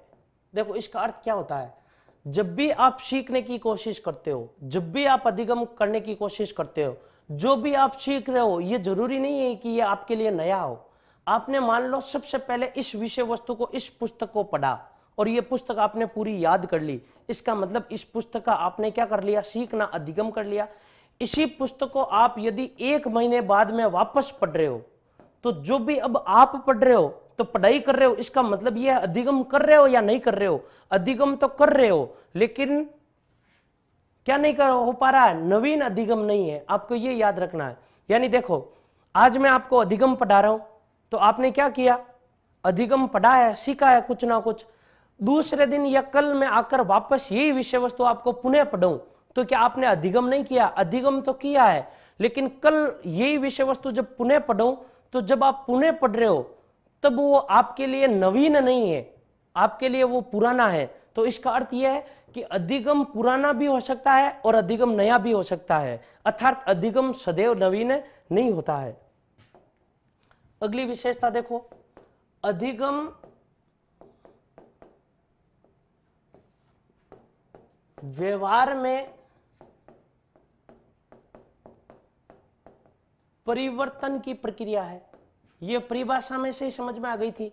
जब भी आपके व्यवहार में परिवर्तन हो, इसका मतलब आपने क्या कर लिया है? अधिगम कर लिया है। लेकिन यह व्यवहार में परिवर्तन 3 तथ्यों पर आधारित होना चाहिए।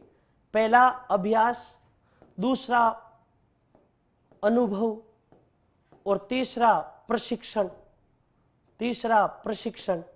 इन तीनों के कारण यदि आपके व्यवहार में परिवर्तन हो रहा है तब वो अधिगम है, वरना वो अधिगम नहीं है। इसका अर्थ क्या है? अधिगम व्यवहार में परिवर्तन की एक क्या है? प्रक्रिया है। अगली विशेषता देखो, अधिगम से ही सर्वांगीण विकास संभव है। सर्वांगीण विकास संभव है या अधिगम से ही सर्वांगीण विकास होता है। यदि सर्वांगीण विकास करना चाहते हो तो इसके लिए सबसे अच्छा विकल्प क्या है? अधिगम है। अधिगम का अर्थ यह नहीं होता कि आप केवल किताबें पढ़ रहे हो, किताबों की जो विषय वस्तु पढ़ रहे हो वही अधिगम है। अधिगम का अर्थ सब कुछ होता है, चाहे वो आप ज्ञानात्मक पक्ष से पढ़ रहे हो, चाहे आप वो संज्ञानात्मक पक्ष से पढ़ रहे हो। किन्हीं भी पक्ष से पढ़ो वो अधिगम है और किसी भी प्रकार से पढ़ो वो अधिगम ही कहलाता है।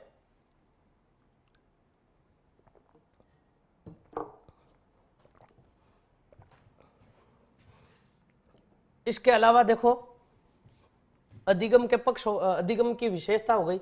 अब देखो अधिगम के पक्ष भी हो गए। अब हम पढ़ते हैं अधिगम के वक्र। अधिगम के वक्र, अधिगम के वक्र क्या होते हैं? तो सबसे पहले पढ़ते हैं देखो वक्र को। आपको इसमें केवल समझना है अधिगम की मात्रा। अधिगम का वक्र होता है क्या है? अधिगम की मात्रा और अधिगम में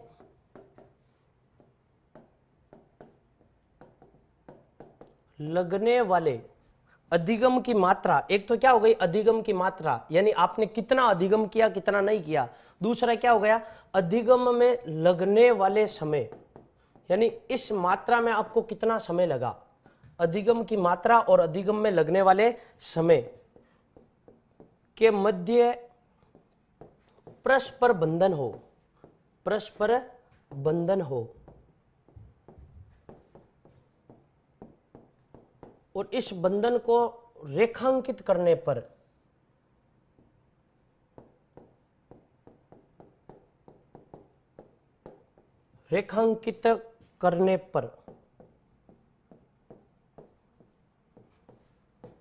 जो वक्र रेखा प्राप्त होती है, जो वक्र रेखा प्राप्त होती है उसे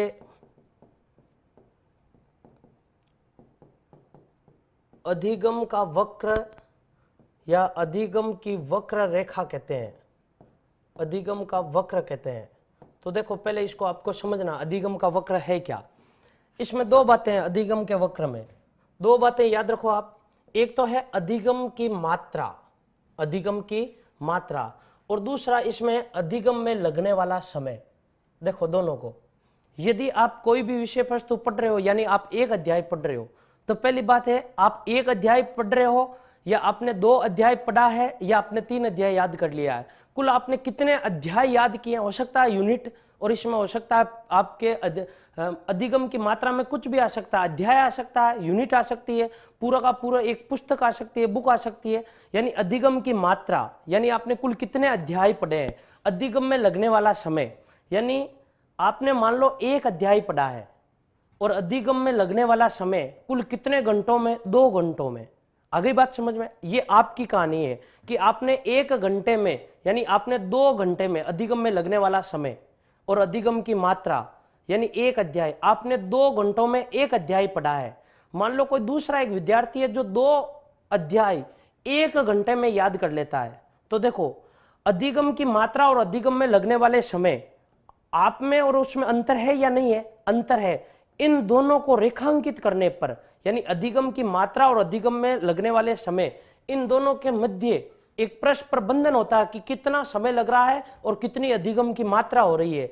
और इसको जब हम रेखांकित करते हैं तो वो रेखांकित करने वाली जो वक्र रेखा होती है, उस वक्र रेखा को हम क्या कहते हैं, अधिगम का वक्र कहते हैं। जैसे देखो ये वक्र होता है क्या, इस प्रकार का आपने रेखा गणित में क्लास 10th 9th 8th में आपने वक्र पढ़ा होगा। इस वक्र में इस प्रकार का ये 0 होता है, नीचे हमें समय लिया जाता है और इस प्रकार की आप वक्र रेखा बनाते हो। ये इस प्रकार का, जैसे ये यहां पर मिलान हुआ, ये यहां पर मिलान हुआ, ये क्या है, वक्र है। ये क्या है, वक्र रेखा। और ये क्या हो गई, ये तो हो गई वक्र रेखा, जो ये रेखा आई, और ये पूरा का पूरा क्या है, वक्र है। इसे हम बोलते हैं वक्र। तो देखो ऊपर हमेशा क्या लिया जाता, अधिगम की मात्रा, और नीचे हमेशा क्या लिया जाता, समय। इन दोनों के मध्य जब परस्पर बंधन हो तो इस परस्पर बंधन को क्या कहते हैं, अधिगम का वक्र कहते हैं। और ये बहुत अच्छा समझ में तब आएगा जब हम इस अधिगम के वक्र के प्रकार पढ़ेंगे। तो देखो अधिगम के वक्र के प्रकार पढ़ते हैं। अधिगम वक्र के कुल कितने, या अधिगम वक्र के कितने प्रकार होते हैं, 4 प्रकार होते हैं। जो पहला प्रकार होता है वो होता है सरल रेखीय अधिगम वक्र, सरल रेखीय अधिगम वक्र, सरल रेखीय अधिगम वक्र, या इसी को हम कहते हैं निष्पादन वक्र, परफॉर्मेंस निष्पादन वक्र, या इसी का तीसरा नाम एक और है निष्पादन वक्र, समान उपलब्धि वक्र, समान उपलब्धि वक्र। तो देखो अधिगम का एक वक्र है, अधिगम के जो वक्र होते हैं वो वक्र 4 होते हैं। उसमें से जो पहला वक्र है, इस पहले वक्र का नाम है सरल रेखीय, दूसरे का नाम है निष्पादन वक्र, सरल रेखीय, निष्पादन वक्र या समान उपलब्धि वक्र। ये तीनों एक ही नाम है। देखो ये वक्र होता कैसे है, ये इस प्रकार का हमने एक वक्र बनाया, ये इस प्रकार का वक्र बनाया, तो हमने यहां पर क्या लिया, 0। हमेशा ऊपर क्या आएगी, मात्रा, और ये मात्रा है कौन सी, अधिगम की मात्रा। ये जो मात्रा है वो किसकी मात्रा है, अधिगम की मात्रा। तो देखो अधिगम की मात्रा होती क्या है, आप कितना पढ़ रहे हो, आपने कितना पढ़ लिया, आपको कितना याद है, कितना मटेरियल आपने पढ़ लिया, कितना मटेरियल याद है। जैसे किसी को पूरा एक अध्याय याद है तो वो अधिगम की क्या हो गई, मात्रा हो गई। और नीचे हमेशा लिया जाता है समय, कि इस मात्रा को याद करने में आपको कुल कितना समय लगा, 1 घंटा लगा या 2 घंटा लगा। तो देखो ये यहां पर हम इनको विभाजित करते हैं। जैसे देखिए ये पॉइंट 1 लिया, 2 लिया, 3 लिया, 4 लिया, नीचे हमेशा समय आता है और ऊपर हमेशा अधिगम की मात्रा आती है। ये याद रखना आपने। अधिगम की मात्रा की हम कोई भी यूनिट ले सकते हैं, चाहे तो हम एक पेज ले सकते हैं, चाहे जैसे देखो ये 1, ये 2, ये हो गया 3, ये हो गया 4, यानी 1 पेज, 2 पेज, 3 पेज, 4 पेज। कितना पढ़ा हमने, 1 अध्याय, 2 अध्याय, 3 अध्याय, 4 अध्याय, 1 यूनिट, 2 यूनिट, इस प्रकार की अधिगम की मात्रा की कोई भी यूनिट ले सकते हैं। और नीचे हम समय की कोई भी यूनिट ले सकते हैं, चाहे तो हम 1 मिनट, 2 मिनट, और चाहे तो हम 1 घंटा, 2 घंटा, और चाहे तो हम 1 दिन, 2 दिन, कुछ भी ले सकते हैं। जैसे देखो इसके बारे में समझना, कौन सा वक्र है, सरल रेखीय वक्र, निष्पादन वक्र, समान उपलब्धि वक्र। यदि एक बालक 1 घंटे में, सुनना, यदि एक बालक 1 घंटे में 1 अध्याय याद कर लेता है तो ये यहां पर आएगा। घंटा कितना लग रहा है, 1 अध्याय 1, हमने नीचे घंटा लिया, नीचे ऊपर क्या लिया, अधिगम की मात्रा में अध्याय। और 2 घंटे में बालक 2 अध्याय याद कर लेता है, 3 घंटे में बालक 3 अध्याय याद कर लेता है, और 4 घंटे में बालक 4 अध्याय याद कर लेता है। आगे बात समझ में। तो देखो ये जो वक्र बिंदु है, ये वक्र बिंदु यहां पर मिलेगा, ये यहां पर वक्र बिंदु मिल रहा है। उसके बाद में इन वक्र बिंदुओं को मिलाना हमें इस प्रकार से, ये मिला दिया। आगे बात समझ में। ये जो वक्र है वो वक्र क्या कहलाता है, सरल रेखीय। इस वक्र को सरल रेखीय इसलिए कहा जाता है क्योंकि इस वक्र में जिस रेखा का निर्माण हो रहा है वो रेखा कैसी बन रही है, एकदम सरल रेखा बन रही है। इस कारण इसको हम क्या कहते हैं, सरल रेखीय वक्र कहते हैं। निष्पादन परफॉर्मेंस, तो आपने इसमें एक बात देखी होगी, जितना समय लग रहा है उतनी अधिगम की मात्रा हो रही है। यानी 1 घंटे में 1 अध्याय, 2 घंटे में 2 अध्याय, जितना समय लग रहा उतनी अधिगम की मात्रा बराबर। इसलिए इसको क्या कहते हैं हम, निष्पादन वक्र कहते हैं। समान उपलब्धि, जितना हम कार्य करते हैं उतना आप हमें क्या मिलती है, उपलब्धि मिलती है। तो देखो अधिगम के जो 4 वक्र हैं उनमें से ये पहला वक्र था। इस वक्र की विशेषता यह है कि जितना अधिगम में समय लगता है उतनी अधिगम की मात्रा होती है। तो प्रत्येक वक्र में से 2 क्वेश्चन बनते हैं, कुल 4 वक्र है। पहला प्रश्न, यदि कोई बालक 4 घंटे में 4 अध्याय याद कर लेता है तो बताओ इससे संबंधित अधिगम का कौन सा वक्र प्राप्त होगा। तो हमें सबसे पहले यह देखना है कि 4 घंटे में 4 अध्याय, यानी जितना समय लग रहा है उतनी अधिगम की मात्रा प्राप्त हो रही है। तो क्या होगा, सरल रेखीय निष्पादन वक्र, या फिर इसी का नाम क्या होगा, समान उपलब्धि वक्र।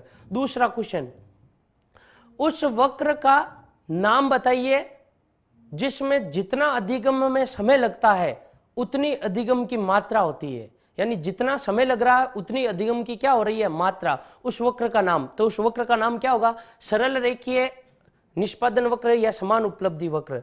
अगला हम पढ़ते हैं, देखो अधिगम का वक्र नंबर 2। वक्र नंबर जो 2 है उसका नाम है उन्नतोदर वक्र। उन्नतोदर वक्र, इसी वक्र का दूसरा नाम है बढ़ता हुआ वक्र। इसके अनेक नाम है, बढ़ता हुआ वक्र। इसी का तीसरा नाम है धनात्मक वक्र, इसे हम धनात्मक वक्र कहते हैं। देखो बढ़ता हुआ इसका मतलब धनात्मक, इसी को हम कहते हैं सकारात्मक वक्र। धनात्मक यानी सकारात्मक वक्र, अनेक नाम है और प्रत्येक नाम का अर्थ है, प्रत्येक नाम क्यों पड़ा है। देखो इस वक्र में क्या होता है, ये इस प्रकार का एक वक्र बनाया, ये इस प्रकार का वक्र, ये यहां पर 0 आएगा और नीचे हमेशा क्या आता है बताओ, समय आता है, और ऊपर हमेशा क्या आती है, अधिगम की मात्रा आती है इस प्रकार की। तो जैसे देखो इसको, ये यहां पर हमने मात्रा के रूप में क्या लिया, वही अध्याय लिए, 1 अध्याय, 2 अध्याय, 3 अध्याय, 4 अध्याय, और इस प्रकार का ये मान लो 5 अध्याय लिए। नीचे क्या लिया, समय, 1 घंटा, 2 घंटा, 3 घंटा, 4 और इस प्रकार का 5। यानी ये हमने लिया समय की यूनिट। किसकी यूनिट, समय की यूनिट। और ये यहां पर हमने लिया अधिगम की मात्रा, यानी 1 अध्याय, 2 अध्याय, 3 अध्याय, 4 और 5। अब देखो इस वक्र में क्या होता है, यदि कोई बालक, इस वक्र में होता है क्या है, यदि कोई बालक 1 घंटे में, यदि कोई बालक 1 घंटे में 1.5 अध्याय याद कर लेता है, तो इसकी देखो वक्र रेखा यही बनेगी, 1 घंटे में 1.5 अध्याय याद कर लेता है, तो ये अध्यायों की श्रेणी है, ये समय की श्रेणी है। तो देखो इसमें से कौन निकल कर क्या आ रहा है, समय जितना लग रहा है उसकी तुलना में अधिगम की मात्रा ज्यादा हो रही है। देखो 1 घंटा और 1.5 अध्याय, देखो 2 घंटे में 2.5 अध्याय याद कर लेता है। इसका अर्थ क्या है, समय कम लग रहा है और अधिगम की मात्रा ज्यादा हो रही है। यदि वही 3 घंटे में 4.5 अध्याय याद कर लेता है, और देखो अब इनको मिलाओ इस प्रकार से, ये इस प्रकार से, तो देखो इसमें निकल कर बात क्या आई, एक तो है अधिगम की मात्रा और दूसरा क्या है, अधिगम में लगने वाला समय। तो इसमें मात्रा तो क्या होती है, अधिक, समय की तुलना में अधिक, और समय क्या लगता है इसमें, कम।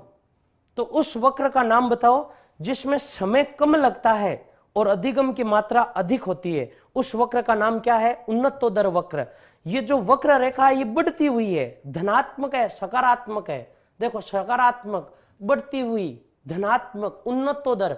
उन्नतोदर इसकी इसलिए कहते हैं ये उन्नतशील है, उत्तरोत्तर है, ऊपर की ओर बढ़ता हुआ है, इसलिए इसको क्या कहा जाता है, उन्नतोदर वक्र कहा जाता है। तो देखो ये अधिगम का दूसरा प्रकार, अधिगम का तीसरा प्रकार।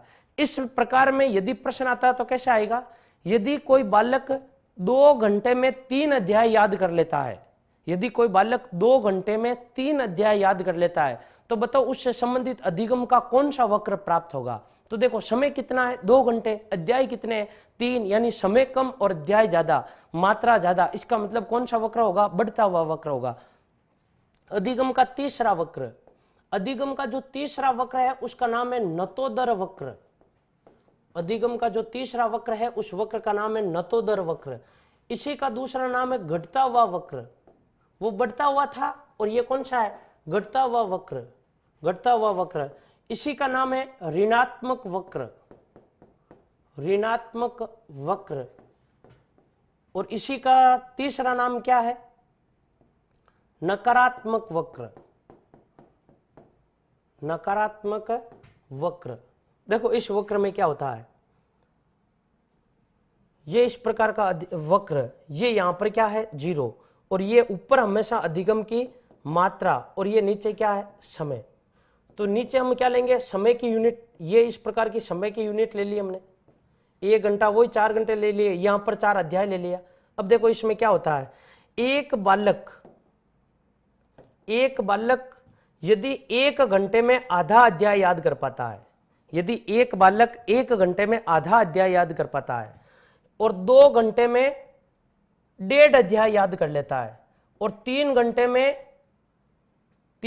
में 2 अध्याय याद कर लेता है और 4 घंटे में 2.5 अध्याय याद कर लेता है, इसका अर्थ क्या है, देखो समय तो लग रहा है ज्यादा, ये यहां पर क्या हो गई, अधिगम की यूनिट हो गई, और ये यहां पर क्या हो गए, ओवर्स, घंटे हो गए। तो 4 घंटे में देखो 2.5 अध्याय याद हो रहे हैं, इसका जो वक्र रेखा बनेगी वो इस प्रकार की बनेगी।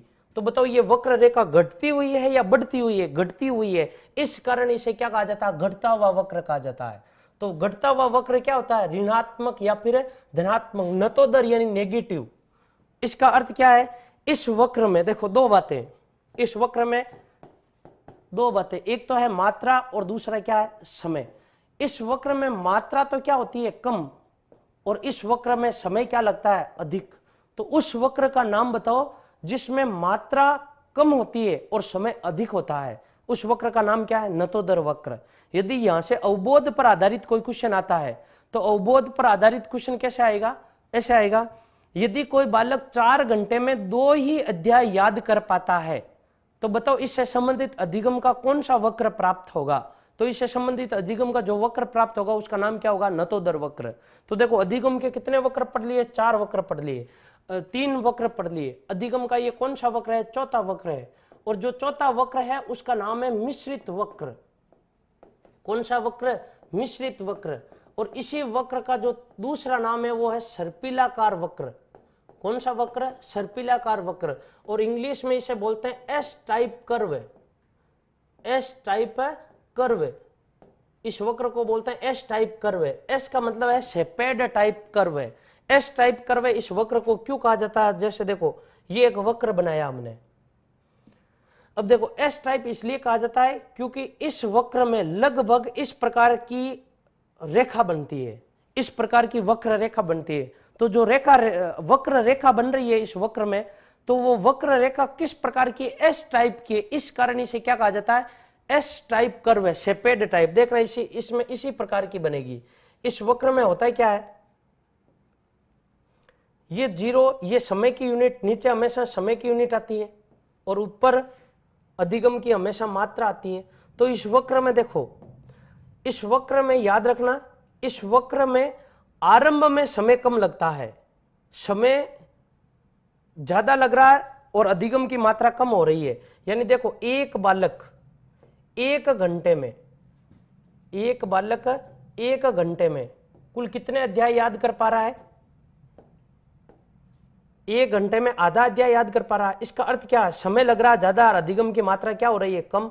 2 घंटे में 1.5 अध्याय याद कर लेता है। 2 घंटे में कितने? 1.5 अध्याय। इसका अर्थ क्या है? समय ज्यादा लग रहा है और अधिगम की मात्रा कम हो रही है। लेकिन उसके बाद में 3 घंटे में बालक 3.5 अध्याय याद कर लेता है और 4 घंटे में बालक 5 अध्याय याद कर लेता है। तो इसका अर्थ क्या है? इस वक्र में 2 श्रेणियां बनती है अधिगम की। देखो एक तो मात्रा और अधिगम में लगने वाला समय। अब देखो इस वक्र में आरंभ में क्या होता है? आरंभ का दृश्य क्या था? मात्रा। एक आरंभ में और एक बाद में अंत में जब समापन हुआ था तब। आरंभ में इसमें मात्रा तो होती है कम, लेकिन बाद में मात्रा होती है इसमें ज्यादा। वैसे इसमें आरंभ में समय लगता है ज्यादा और बाद में समय लगता है कम। तो जैसे देखो यहां आरंभ में समय ज्यादा लग रहा है, मात्रा कम हो रही है, समय ज्यादा लग रहा है, मात्रा कम हो रही है, और बाद में समय कम लग रहा है और मात्रा ज्यादा हो रही है। बाद में देखो समय कम लग रहा है बाद में और मात्रा ज्यादा हो रही है। आरंभ में समय ज्यादा लग रहा था और मात्रा कम हो रही थी। तो देखो इसमें जो इस प्रकार का निर्माण होता है वो एस टाइप की आकृति का निर्माण होता है, इस प्रकार का यूं। इस कारण इसको क्या कहा जाता है? एस टाइप कर्व कहा जाता है। अब जैसे देखो अधिगम के कितने वक्र हो गए? 4 वक्र हो गए। देखो कौन कौन से वक्र पढ़े थे हमने? पहला वक्र देखो सरल रेखीय वक्र, सरल रेखीय अधिगम वक्र, निष्पादन वक्र या समान उपलब्धि वक्र। देखो इस वक्र में क्या हो रहा था? जितना समय लग रहा था उतनी अधिगम की मात्रा हो रही थी, दोनों बराबर। दूसरे वक्र में क्या हो रहा है? उन्नतोदर वक्र। इस वक्र में समय अधिक लग रहा था, समय कम लग रहा था और अधिगम की मात्रा ज्यादा हो रही थी। देखो समय कम लग रहा है, अधिगम की मात्रा ज्यादा हो रही है, समय कम लग रहा है, अधिगम की मात्रा ज्यादा हो रही है। कौन सा वक्र? उन्नतोदर वक्र। और जो तीसरा वक्र है वो तीसरा नतोदर वक्र। इस वक्र में क्या है? समय अधिक लग रहा है, अधिगम की मात्रा कम हो रही है, समय अधिक और अधिगम की मात्रा कम। इस वक्र का नाम क्या है? नतोदर वक्र। और अधिगम का जो चौथा वक्र है उस चौथे वक्र का नाम क्या है? मिश्रित वक्र या सर्पिलाकार वक्र। और इंग्लिश में इसे बोलते हैं एस टाइप कर्व या शेपेड टाइप कर्व। अर्थात आरंभ में समय अधिक लगता है, मात्रा कम होती है, बाद में समय कम लगता है और अधिगम की मात्रा ज्यादा होती है। तो अगर ये अधिगम के क्या थे? वक्र थे। अब देखो हम एक अब टॉपिक पढ़ रहे हैं, नाम है अधिगम को प्रभावित करने वाले कारक। अधिगम को प्रभावित करने वाले कारक, प्रभावित करने वाले कारक। तो देखो इसमें आपको देखो अधिगम और दूसरा क्या है? प्रभावित करने वाले कारक। तो इसमें आपको ये याद रखना है अधिगम, अधिगम देखो अधिगम में 2 कारक होते हैं। एक कारक वह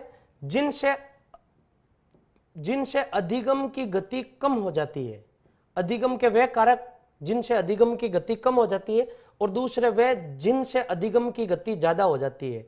यानी वे सभी कारक अधिगम को प्रभावित करने वाले कारक हैं जिनसे गति या तो कम हो जाती है या अधिगम की गति क्या हो जाती है, ज्यादा हो जाती है, या तो अधिगम जिनसे ज्यादा हो जाता है या अधिगम उनसे क्या हो जाता है, कम हो जाता है। तो ऐसे अधिगम के जो कारक होते हैं वो अधिगम को प्रभावित करने वाले कारक होते हैं। जैसे देखो अधिगम को प्रभावित करने वाले कारक, सबसे पहले देखो अभिप्रेरणा। जब अभिप्रेरणा नहीं होती है इसका मतलब अधिगम की गति धीमी हो गई, और जब अभिप्रेरणा होती है इसका अर्थ क्या हो गया, अधिगम की गति ज्यादा हो गई है। तो अधिगम को प्रभावित करने वाला जो पहला कारक है वो क्या है, अभिप्रेरणा है। तो दोस्तों याद रखिएगा, अधिगम के लिए सबसे आवश्यक जो विषय वस्तु होती है वो क्या होती है, अभिप्रेरणा होती है। यदि आपके पास में अभिप्रेरणा नहीं है, आपके पास में जोश और जुनून नहीं है, आपके पास में जज्बा नहीं है, आप जिस विषय वस्तु को याद करना चाहते हो, आप जिस विषय वस्तु के प्रति प्रतिक्रिया कर रहे हो, उस विषय वस्तु को लेकर आपके लक्ष्य के प्रति यदि आपके अंदर अभिप्रेरणा नहीं है तो आपका अधिगम नहीं हो पाएगा। और उसी को लेकर यदि आपके अंदर अभिप्रेरणा है तो अधिगम की गति क्या होगी, ज्यादा होगी। तो देखो अधिगम को जो प्रभावित करता है वो प्रभावित कौन करता है, अभिप्रेरणा करता है। दूसरा कारण, अधिगम को प्रभावित कौन करता है, विषय वस्तु।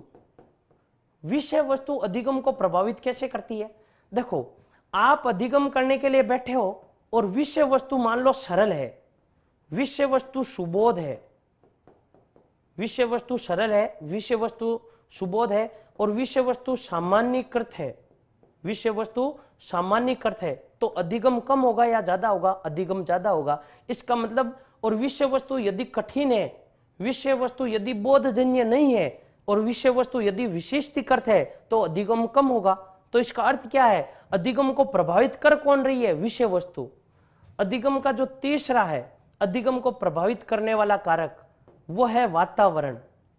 अधिगम को प्रभावित करने वाला वातावरण, आपको वातावरण कैसा मिल रहा अधिगम करने के लिए। जैसे देखो नेत्र प्रिय वातावरण होगा, नेत्र प्रिय, यदि वातावरण कैसा है, नेत्र प्रिय।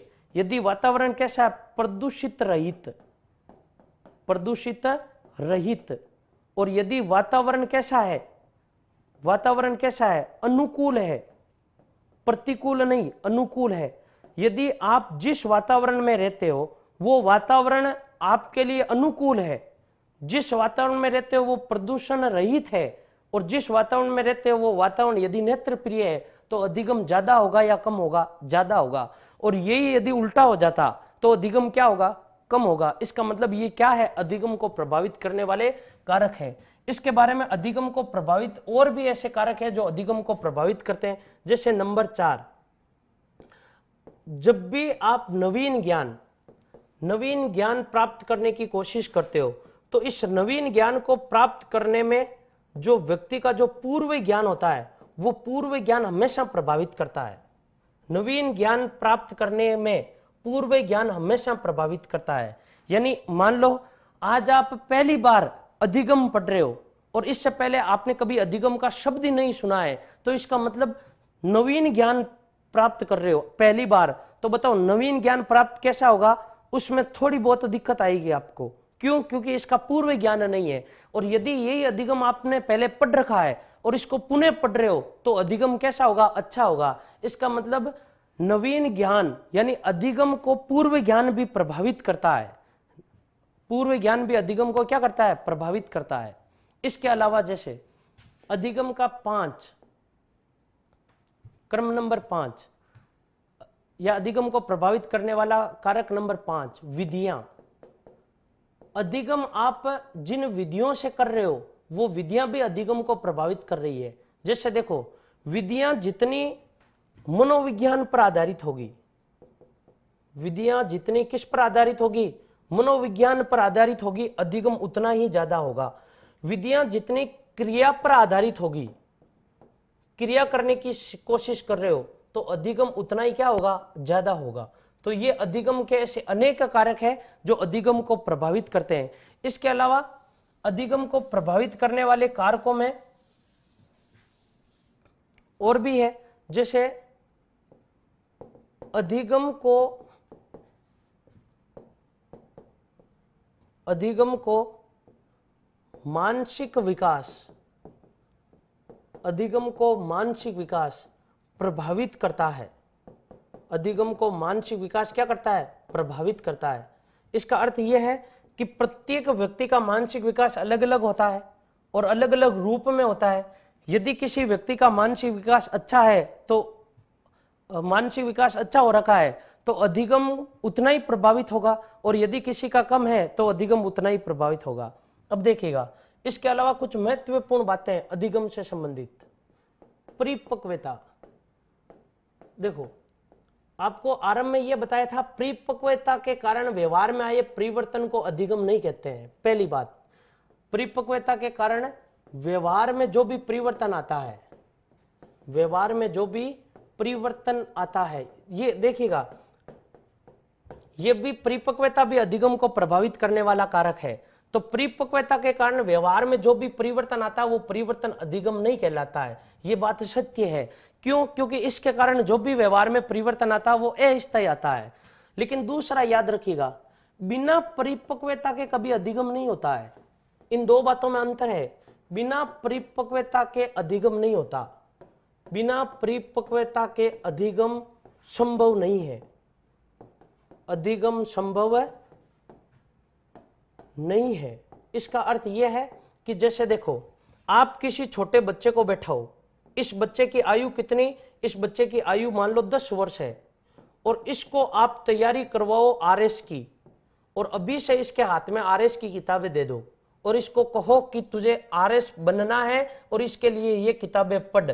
बताओ ये पढ़ पाएगा या नहीं पढ़ पाएगा? नहीं पढ़ पाएगा। क्यों? क्योंकि इसके पास में क्या नहीं है? परिपक्वता नहीं है। तो देखो यहां से निष्कर्ष क्या निकला? बिना परिपक्वता के अधिगम संभव नहीं है। अधिगम के लिए जरूरी क्या होता है? परिपक्वता। तो देखो मित्रों, अधिगम को प्रभावित कौन करता है? परिपक्वता। अधिगम को प्रभावित कौन करता है? परिपक्वता करती है। और जबकि परिपक्वता के कारण व्यवहार में आया परिवर्तन क्या नहीं कहलाता है? अधिगम नहीं कहलाता है। ये दोनों बातें याद रखना आप। इसके अलावा जैसे देखो, एक होती है प्रतिक्रिया, एक क्या होती है? प्रतिक्रिया। दूसरी एक होती है सहज क्रिया, सहज क्रिया। और तीसरी होती है अनुक्रिया, अनुक्रिया। ये तीनों शब्द अलग अलग है। अनुक्रिया अलग है, सहज क्रिया अलग है और प्रतिक्रिया अलग है। इन तीनों में अंतर क्या है? जैसे देखो, क्रिया के प्रति की गई क्रिया क्या कहलाती है? प्रतिक्रिया कहलाती है। क्रिया के प्रति की गई क्रिया क्या कहलाती है? प्रतिक्रिया कहलाती है। जैसे देखो, ये एक बालक है और ये बालक सो रहा है, चारपाई पर आराम से सो रहा है, एक रूम, एक कमरे के अंदर, और अचानक इस कमरे में मान लो लाइट जली, तो इसके सामने क्या हुई? क्रिया। और लाइट जलते ही इसने अपने आंखें खोल दी, तो इधर से भी क्या हुई? क्रिया। तो ये क्या कहलाई? प्रतिक्रिया कहलाई। क्रिया के बदले की जाने वाली क्रिया क्या कहलाती है? प्रतिक्रिया। दूसरी होती है एक सहज क्रिया। वह क्रिया जो जन्मजात हो उसे हम क्या कहते हैं? सहज क्रिया कहते हैं। जैसे देखो, प्याज को काटते समय आंखों में आंसू आना, बताओ किस प्रकार की क्रिया? सहज क्रिया है। इसी प्रकार से एक होती है अनुक्रिया। जो जन्मजात क्रिया होती है सहज क्रिया होती है, और सहज क्रिया जिस पर आधारित होती है वो होती है मूल प्रवृत्ति, यानी जन्मजात प्रवृत्ति। अनुक्रिया, अनुक्रिया का अर्थ यह होता है कि आप पढ़ने के लिए, आप जब भी पढ़ाई करते हो, यानी आप जब भी अधिगम करते हो, तो अधिगम यानी विषय वस्तु, विषय वस्तु, इस विषय वस्तु के प्रति जो आप क्रिया करते हो, जो क्रिया आप अधिगम के लिए करते हो, वो क्रिया क्या कहलाती है? अनुक्रिया कहलाती है। आगे बात समझ में? अधिगम के लिए जो आप क्रिया करते हो, कुछ ना कुछ सीखने के लिए आप क्रिया करते हो, वो क्रिया क्या कहलाती है? अनुक्रिया कहलाती है। तो देखो, अधिगम को प्रभावित करने वाली एक अनुक्रिया भी होती है कि प्रत्येक प्राणी सीखने के लिए किस प्रकार की अनुक्रिया कर रहा है, या किस प्रकार की अनुक्रिया हो रही है किस विषय वस्तु के प्रति। तो अनुक्रिया करने का तरीका क्या है? अनुक्रिया किन विधियों के द्वारा हो रही है, और अनुक्रिया करने का किस प्रकार का प्रकार है। तो ये सारी बातें अधिगम को प्रभावित करती है। तो मित्रों, आज हमने ये पढ़ा था अधिगम का अर्थ, अधिगम की परिभाषाएं, अधिगम की विशेषताएं, अधिगम के प्रकार, पक्ष और प्रभावित करने वाले कारक। अब हम आज इतना ही पढ़ेंगे, और बाद में बाकी क्लास या अधिगम का जो नेक्स्ट टॉपिक है भाग 2, इसको हम आगे पढ़ेंगे अगली क्लास में। धन्यवाद। Click on the subscribe button to subscribe to our channel. Press the bell icon on the YouTube app and never miss another update. Download Utkarsh Classes Jodhpur app from the Play Store for more PDF materials, online classroom programs and attractive combos.